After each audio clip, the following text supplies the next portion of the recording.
Hey everybody, Chris here. Lately I've been getting a lot of people posting, in fact a lot of people sending me direct messages asking what my thoughts are on the whole field roast selling out to a big non-vegan company and what they should do about this, if anything. So I'm just going to go ahead and share my thoughts on this and let you guys know what I think. For those of you that aren't familiar with Field Roast, they are a company that makes all vegan products, everything from vegan meats to vegan cheeses and even vegan mayo. And I actually know the founder of Field Roast, and I see him a couple times a year when I go to the expos. But that has no impact on why I'm doing this video here. Recently, they sold their company to Maple Leaf, which is not a vegan company, for $120 million. My first thoughts when I heard about this were pretty much no different than any time I hear about a vegan company that I like selling out to a non-vegan company. I'm like, no!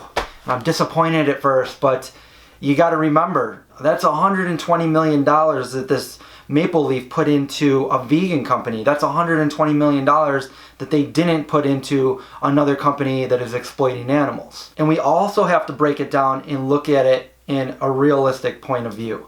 Not how we want things to be, but how things really are and how we can change those things. Meaning, the world is going in the direction of veganism. When I first went vegan over 20 years ago, there were very, very few vegan companies out there. I mean, there was a few like Tofurky and Follow Your Heart and Tofutti and a few others, but they were far and few between. And even though they existed, it was still kind of hard to find their products at your local stores.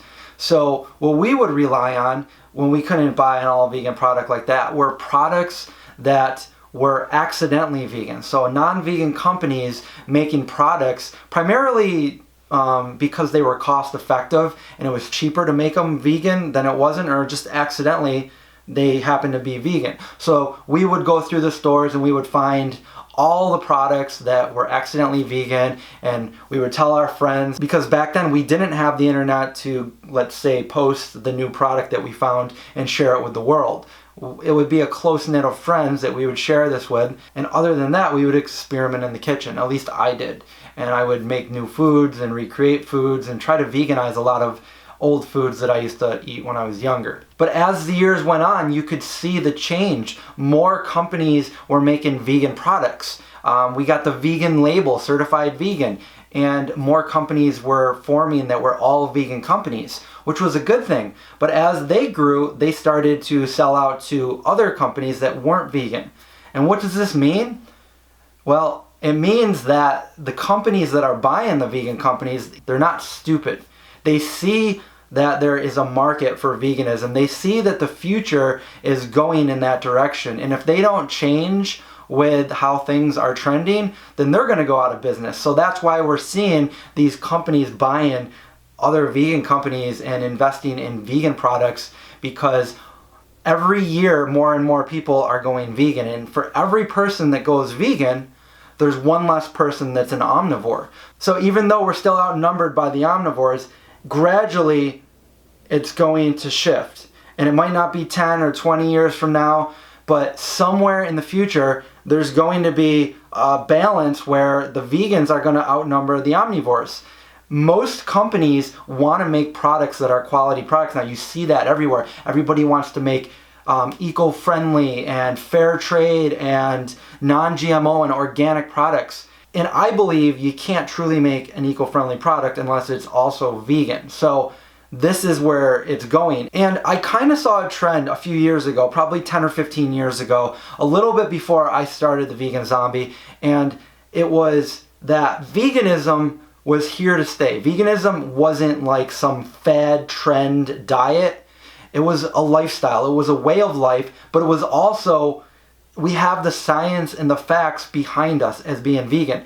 It was ethical. It was healthy if you did it the right way. But even if you didn't do it the right way, a lot of vegan foods are healthier than their counterparts because it doesn't have a lot of the things that animal products have in it. We don't have all the hormones and the cholesterol in our food like animal products do. So inherently, it's going to be a little bit healthier for you. And adopting a proper plant-based diet is going to knock out most of the major causes of death in this country. Heart disease, diabetes, cancers, all these things that lead to a shorter lifespan can be resolved through diet. So we have all of that on our side, and it's only going to keep growing. And we're seeing that in the trends. More companies are making vegan products, more people are becoming vegan, and less people are consuming animal products. They're learning through research, they're learning through curiosity, they're learning through other people. And for me, I love being able to promote veganism through this platform, through YouTube, through the Vegan Zombie. I've never been able to promote veganism on a large scale like I do here. And before I had the Vegan Zombie, I was completely different, and I didn't know how I was going to promote veganism. I was pretty quiet, and I didn't let everybody know that I was vegan. I was kind of kept it to myself, but I wanted to promote it. I just didn't want to be that guy. So the only way that it really happened for me then was for people to sit down with me and eat with me, and they would ask questions like, oh, wait, you're not eating meat? You're a vegetarian? You're a vegan? Oh, well, how do you get your protein? Do you feel unhealthy? Do you feel sick? And then I would answer these questions. And whether they knew it or not, it planted the seed in their head to ask more questions. Now they knew about veganism, and a lot of people ended up going vegan after that. And that happens with so many people every day all over the world. So we always have more people learning about veganism. We always have people going vegan every day. The confusion amongst the vegan community right now, from what I'm hearing, is that some people are wanting to boycott field roast now that they are owned by a non-vegan company, and others are not sure what to do, and they're asking the question, like, what should we do? And it's mainly the newer vegans. They don't know, should they keep buying this product? I mean, it's a vegan product, but it's owned by a big animal abuser. So what do we do here? The reality of this world that we live in is supply and demand. And for example, to be a little more specific, let's say that there's a product that is owned by a big non-vegan company that happens to be vegan. They just acquired Field Roast, and I want to go buy one of their products. Now, when I buy, let's say I buy the vegan hot dogs. Now the company knows they need to make another one of that product. They're not going to just say, oh, we sold one of our products, let's make another product, let's choose this dairy product. That's not how it works. They're going to know that through their inventory that that specific product was bought, that specific product needs to be remade. And that is the supply and the demand.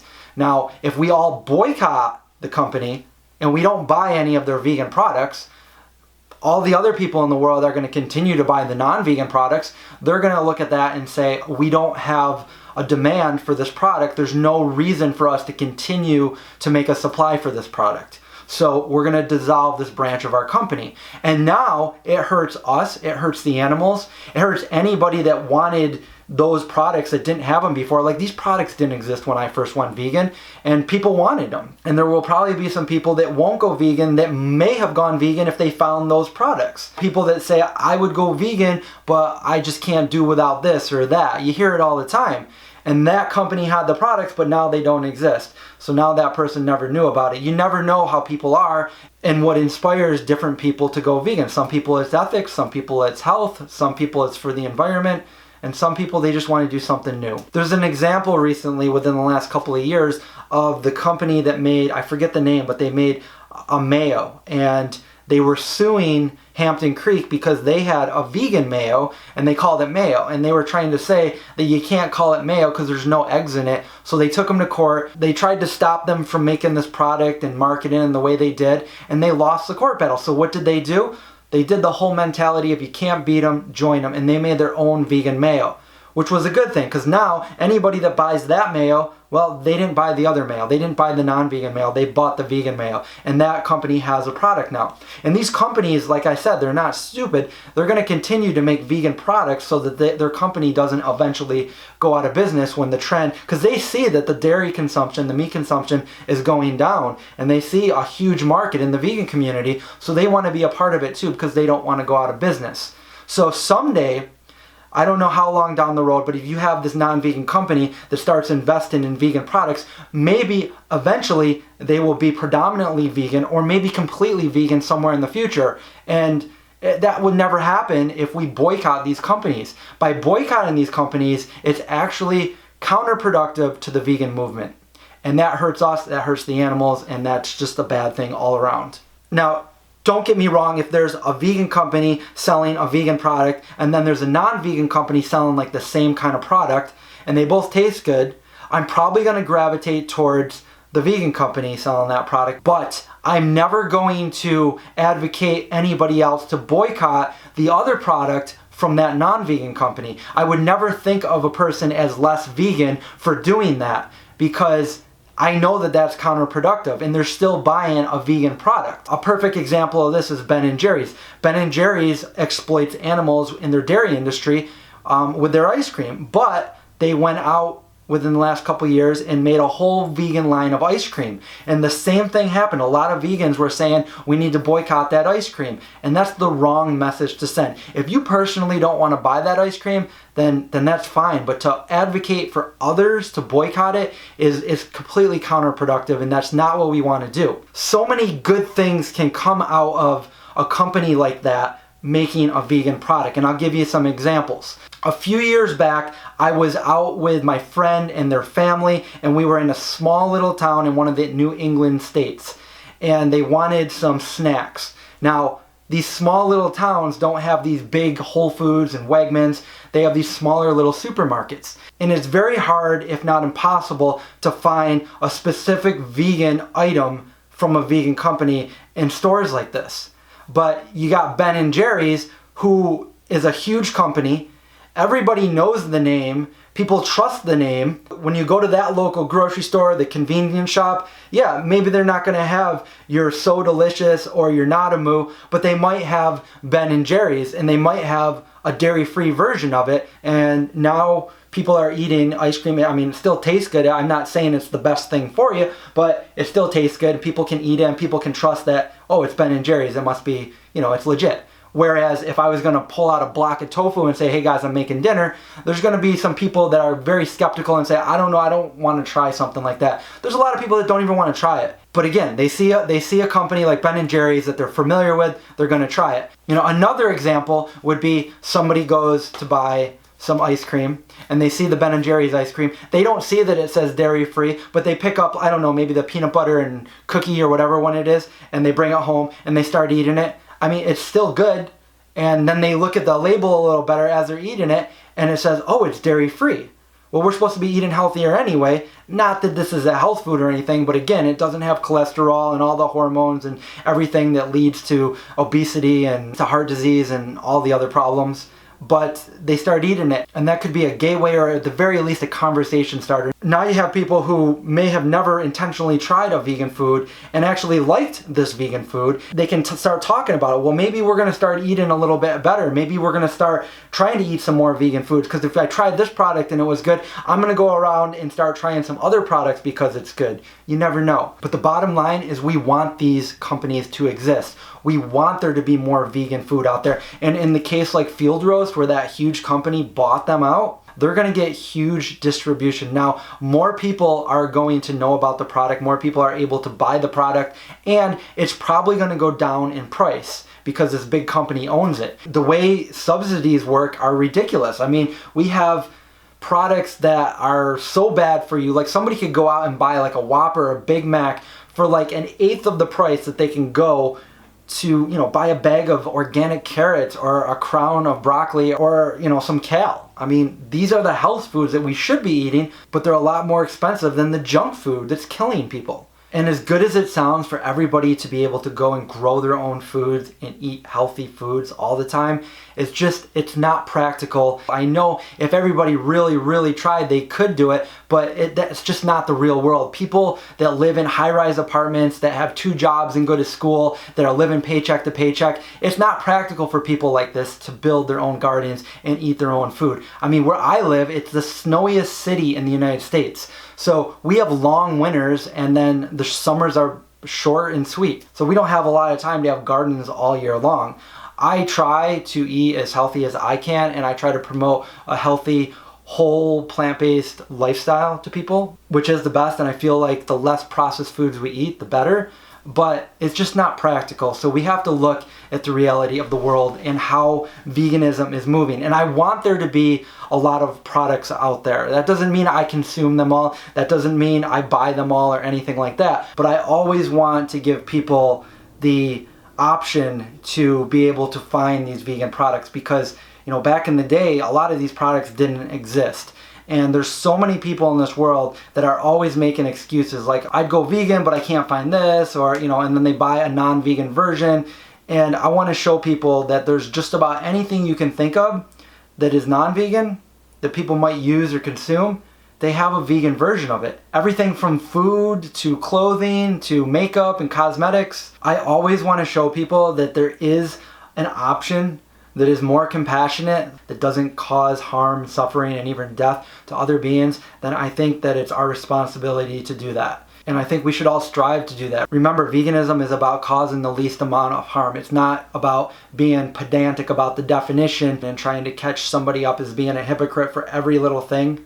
Because let's face it, we're all hypocrites if we're going to boycott a vegan company that was bought out by a non-vegan company, because most of us do shop at a grocery store that sells meat and dairy. We go to convenience stores, we buy gas, we use technology. And if you really want to break it down, somewhere along the line of what you do in everyday life is going to cause harm to some other being. And if we think about it that way, we literally have to live in a cave and make sure that cave isn't occupied by another animal and we're taking their home. Anyway, that's it. Those are my thoughts on this subject. I don't think we should boycott. I think we should embrace something like this. The future is vegan. And let me know what you guys think in the comments below, and I'll see you guys in the next video.